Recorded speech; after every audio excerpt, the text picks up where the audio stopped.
Hola mis queridos amigos y hermanos, ahora les traigo la segunda parte del video sobre la Biblia. Si no has visto el video anterior, en la descripción dejaré el enlace para que se dirijan allí, antes de observar este, si lo desean.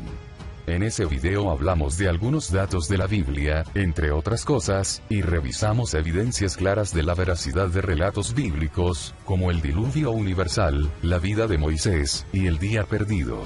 Aquí revisaremos otros datos, y otras evidencias. Antes de iniciar, les agradezco a todos ustedes que ven este video, y a todos los que se siguen suscribiendo a este canal, más que un canal, un ministerio al servicio del Padre y del Señor Jesucristo, y por supuesto de todos ustedes.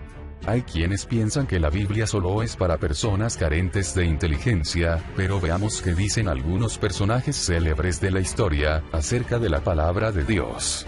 Abraham Lincoln, presidente de los Estados Unidos, dice: "Creo que la Biblia es el mejor regalo que Dios jamás haya dado a los hombres. Todo el bien que emana del Salvador del mundo se nos comunica a través de este libro". Galo Plaza Lazo, presidente del Ecuador, declara: "Aquí les dejo la Biblia, que la he leído todas las mañanas, para revestirme de paciencia y de virtudes cristianas". George Washington, el primer presidente de los Estados Unidos, también menciona lo siguiente: "Es imposible gobernar rectamente al mundo sin Dios y la Biblia".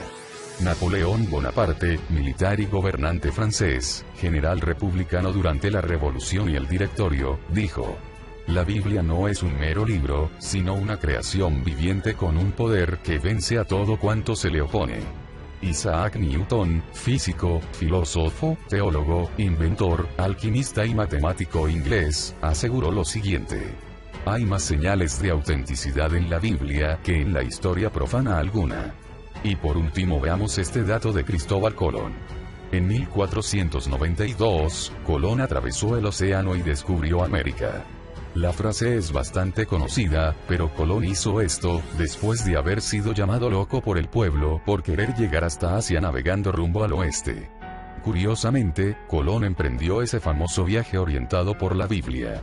Podríamos nombrar muchos más personajes de la historia que se refirieron a las Escrituras, pero ahora pasaremos a otro punto. La Biblia consta de 66 libros, escritos en 3 idiomas, el Antiguo Testamento en hebreo y arameo, y el Nuevo Testamento en griego y arameo. Fue escrita por unos 40 autores, en un lapso de 1500 años, vivieron en diferentes épocas y distintos continentes, la mayoría de ellos no se conocieron entre sí, sin embargo no hallamos ninguna contradicción entre sus escritos. Es el libro más antiguo del mundo, y sobrevive con el pasar de los siglos. El cielo y la tierra pasarán, pero mis palabras no pasarán. Mateo 24:35. Durante muchos siglos, muchos hombres intentaron destruir y quemar la Biblia, reyes, césares, y también líderes religiosos, pero nunca lo lograron.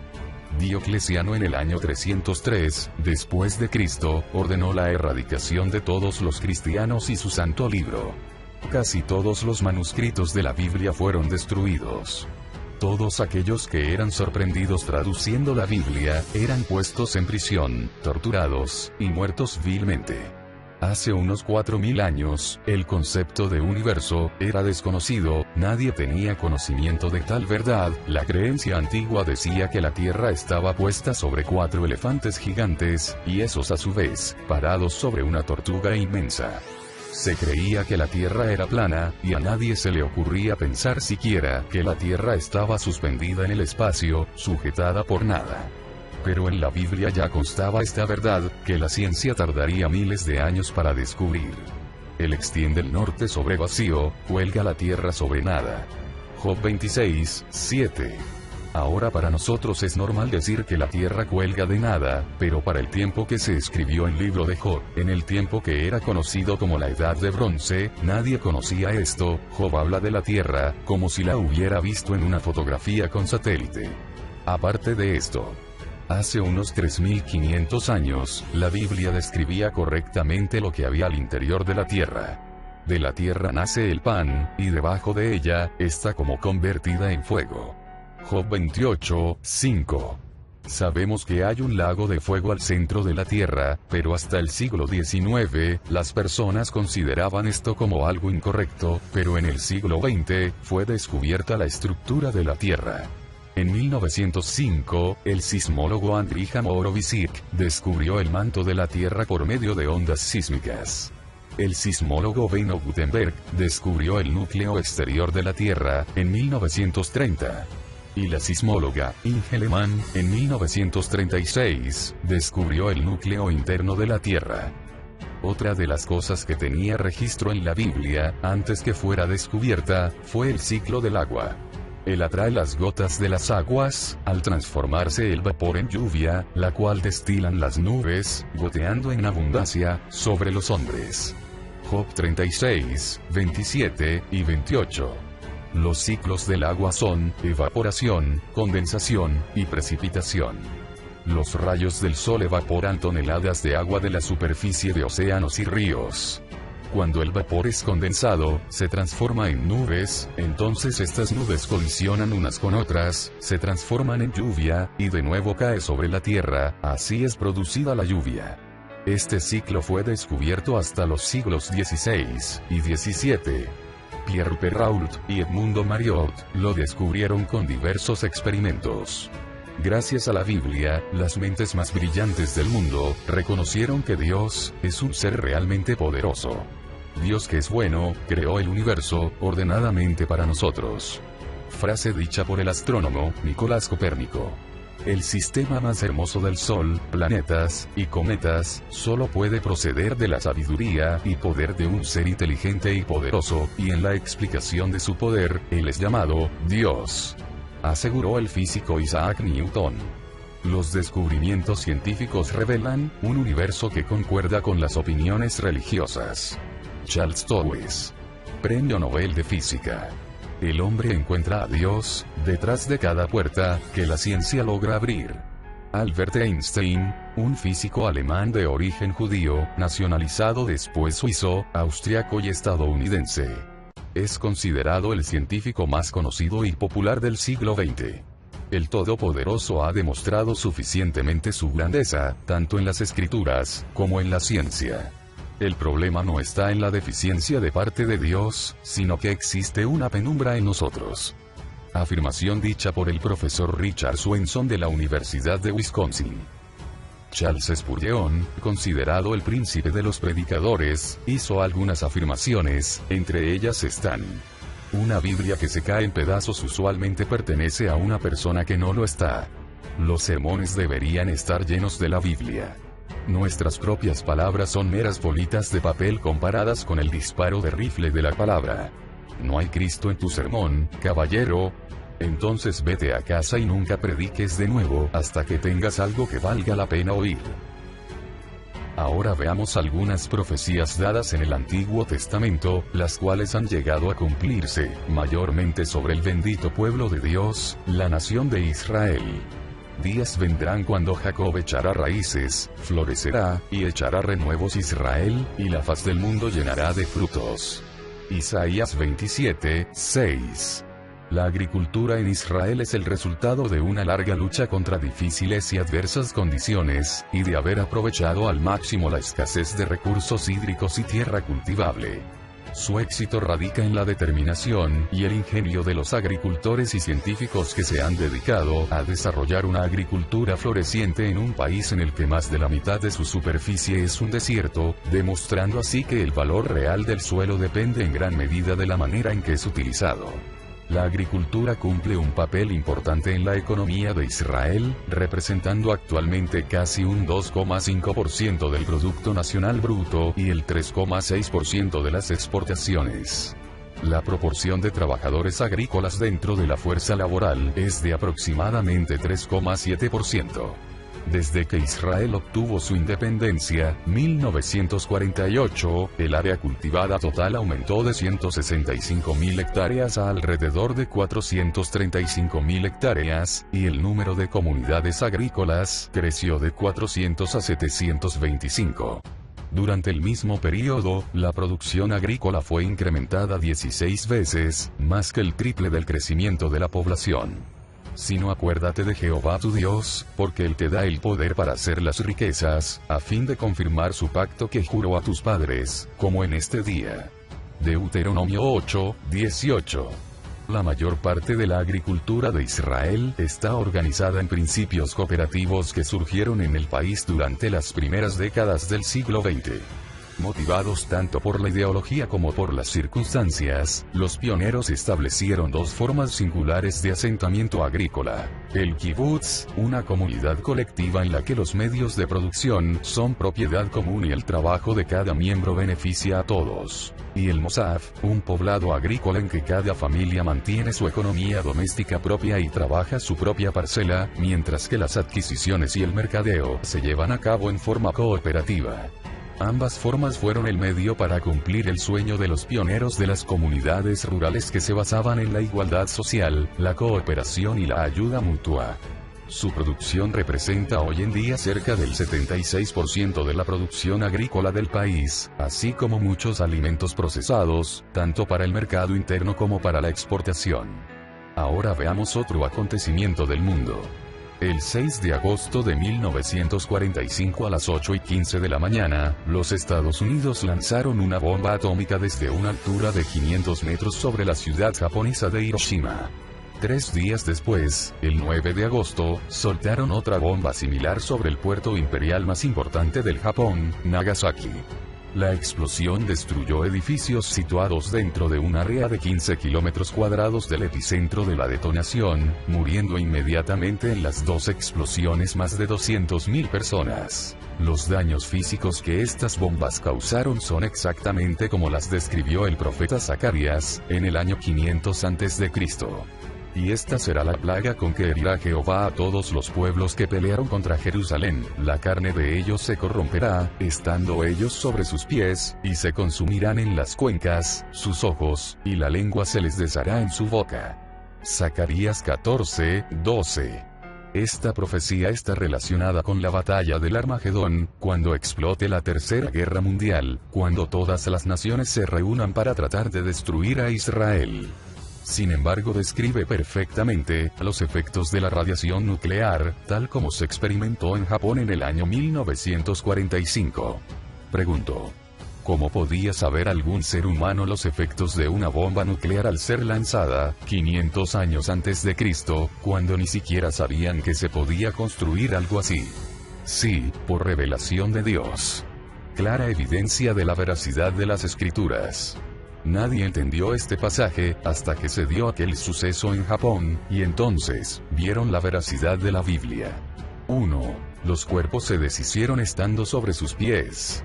2. Se consumieron las cuencas de sus ojos. 3. La lengua se les deshizo en la boca. Esto fue debido a que cada partícula de la bomba atómica estaba impregnada con más de 200 sustancias radioactivas. Además, produjeron 3 tipos de rayos: infrarrojos, ultravioleta, y gamma, produciendo quemaduras de segundo y tercer grado hasta una distancia de 30 kilómetros del punto cero. Veamos otra de las cosas predichas por la Biblia hace miles de años. He aquí, que viene con las nubes, y todo ojo le verá, y los que le traspasaron, y todos los linajes de la tierra, harán lamentación por él. Sí, amén. Apocalipsis 1:7. Y sus cadáveres estarán en la plaza de la grande ciudad, que en sentido espiritual, se llama Sodoma y Egipto, donde también nuestro Señor fue crucificado, y los de los pueblos, tribus, y lenguas, y naciones, verán sus cadáveres por 3 días y medio, y no permitirán que sean sepultados. Apocalipsis 11:8 y 9. ¿Cómo era posible que el apóstol Juan escribiera que cuando regrese el Señor, todo ojo le vería, en una época donde no existían ni las cámaras fotográficas? ¿Cómo era posible que se dijera que todas las naciones verían los cadáveres de los 2 testigos? Pues el Señor ya había predicho la manera, a través de su profeta Daniel, 550 años antes de Cristo. Es decir, unos 2700 años antes de nuestros días, aproximadamente. Pero tú, Daniel, cierra las palabras, y sella el libro, hasta el tiempo del fin, muchos correrán de aquí para allá, y la ciencia se aumentará. Daniel 12:4. En la versión del lenguaje actual dice: Muchos andarán de aquí para allá, queriendo saber más. Es claro que tanto Juan, como Daniel, no podían haber escrito esto, si no hubiese sido por revelación divina. La tecnología ha aumentado tanto, que hoy es posible ver lo que sucede al otro lado del planeta. Cuando inicia un mundial de fútbol, el mundo entero está viendo lo que allí sucede, a través de la tecnología.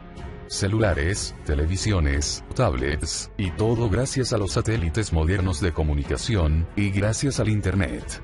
Pues al igual que un mundial de fútbol, el mundo entero verá la segunda venida del Hijo de Dios, y la única manera que esto sea posible, es la tecnología. Terminaré con esta última evidencia. Mucho se ha especulado sobre si el holocausto nazi fue predicho o no en la Biblia. Durante la Segunda Guerra Mundial, Adolfo Hitler desató la persecución más sangrienta de la historia en contra de los judíos de Europa, pues llevó a los hornos crematorios a más de 6 millones de judíos, ancianos, varones, mujeres y niños. Después de esta terrible guerra, la Liga de las Naciones, hoy la ONU, votaron para que los judíos regresaran a su tierra, después de haber sido testigos de los terribles sufrimientos que atravesaron y de la increíble masacre de los nazis en contra de ellos. Uno de los más grandes misterios de la historia y que hasta este momento ni los sociólogos ni historiadores han podido responder, es, ¿por qué Hitler, no teniendo de enemigos a los judíos, desvía su atención de sus verdaderos contrincantes, Estados Unidos, Inglaterra y Rusia, y se vuelve con un odio diabólico para tratar de destruirlos? Durante la Segunda Guerra Mundial, los judíos ni siquiera tenían una nación. ¿Cuál es la respuesta? Solo la Biblia nos la ofrece. La más probable es, por causa del odio de Satanás en contra del pueblo escogido por Dios, porque a través de ellos vino el Mesías y las Sagradas Escrituras. Recordemos también que ninguna otra civilización ha sido tan perseguida y odiada por la mayoría de las naciones, como los judíos. Otros creen que es el cumplimiento de Deuteronomio 28:15 en adelante, en donde Dios describe todos los horrores que pasará a su pueblo si deciden no oír la voz de Jehová su Dios, y no cumplen sus mandamientos. Bueno, cada quien tendrá su parecer. Sin embargo, la profecía en la que me quiero centrar es en la siguiente. Y traeré del cautiverio a mi pueblo Israel, y edificarán ellos las ciudades asoladas, y las habitarán, plantarán viñas, y beberán el vino de ellas, y harán huertos, y comerán el fruto de ellos, pues los plantaré sobre su tierra, y nunca más serán arrancados de su tierra, que yo les di, ha dicho Jehová, Dios tuyo. Amós 9:14 y 15. El 14 de mayo de 1948, Israel logró constituirse como un estado legítimo en el territorio que antes era del mandato británico de Palestina. Un día después, comenzó la Nakba, o catástrofe, el destierro de más de 700.000 palestinos de sus tierras. Es interesante que esto haya sucedido justo al término del Holocausto nazi. En el pasaje que leímos, Dios dice, traeré del cautiverio a mi pueblo Israel. El mundo se sentía en deuda con el pueblo judío después de la Segunda Guerra Mundial. No solo se reveló que el Holocausto había consignado la muerte de 6 millones de judíos en campos de concentración nazis, sino que aquellos que habían sobrevivido no tenían una patria donde volver. En 1948, se izó la bandera del Estado de Israel en el edificio de las Naciones Unidas en Nueva York. En 1917, el Reino Unido le había prometido al pueblo judío, con la Declaración Balfour, un Estado legítimo en el territorio de Palestina. Tras la Segunda Guerra Mundial, el momento de cumplir aquella promesa era un menester. Desde las Naciones Unidas se propuso una partición del territorio que los ingleses ocupaban en la región palestina luego de la caída del Imperio Otomano. Los judíos saltaban de la emoción, mientras que los árabes rechazaban por completo dicha propuesta. El voto, sin embargo, fue a favor de los judíos, y el 14 de mayo de 1948 se fundó el nuevo Estado de Israel. De esta manera se cumplió la palabra dicha por Dios, en el año 750 a.C. Es decir, 2698 años antes que Israel fuese constituido como nación, Dios había pronunciado esta promesa. Recordemos que el pasaje también menciona que Israel haría huertos, y comería el fruto de ellos, pues los plantaría sobre su tierra. Esto también se cumplió en la predicción que mencioné anteriormente que hablaba sobre la agricultura de Israel. Cuando los judíos regresaron a su tierra, no había absolutamente un solo árbol plantado en Israel, era un desierto árido. Pero en casi 4 años, para 1952, habían realizado una de las obras de irrigación más portentosas de la ingeniería hidráulica, pues plantaron más de 6 millones de árboles. Actualmente, ya han plantado más de 70 millones de árboles. Como estas, podemos seguir nombrando cientos de promesas predichas en la Biblia, así como evidencias de su veracidad, y todo esto nos da como resultado que la Biblia es un libro realmente inspirado por Dios, el Señor es real, no estamos equivocados al creer todas las palabras de las Escrituras, no estamos locos, o quizás sí, pero locos por su amor, Dios no miente, Dios es real. ¿Y qué debemos hacer? Aborrezco a los hombres malos hipócritas, mas amo tu ley. Salmo 119, 13. Oh, cuánto amo yo tu ley, todo el día es ella mi meditación. Salmo 119, 97. Debemos amar su palabra, sus escrituras que nos dan vida. Orar con la palabra, pensar y vivir en la palabra, y cuando hagamos esto, entonces el siguiente pasaje se hará más real en nosotros. Porque, ¿quién conoció la mente del Señor? ¿Quién le instruirá? Mas nosotros tenemos la mente de Cristo. Primera de Corintios 2, 16. ¿Qué hallaremos en la mente del Señor? Sí, la palabra del Señor, y si tenemos la mente de Cristo, nunca olvidaremos que, fuimos creados para ser como Jesucristo. En un próximo video, estaré hablando de las evidencias de la existencia de nuestro Salvador Jesús, pruebas de que el Hijo de Dios, pisó nuestra tierra y anduvo entre nosotros. No olviden suscribirse, y compartir este video. No dejen de escribir sus preguntas, comentarios, o críticas. Recuerden que si hay algún tema que quisieran que se hable, pueden igualmente comentarlo. Dios los bendiga, hasta la próxima.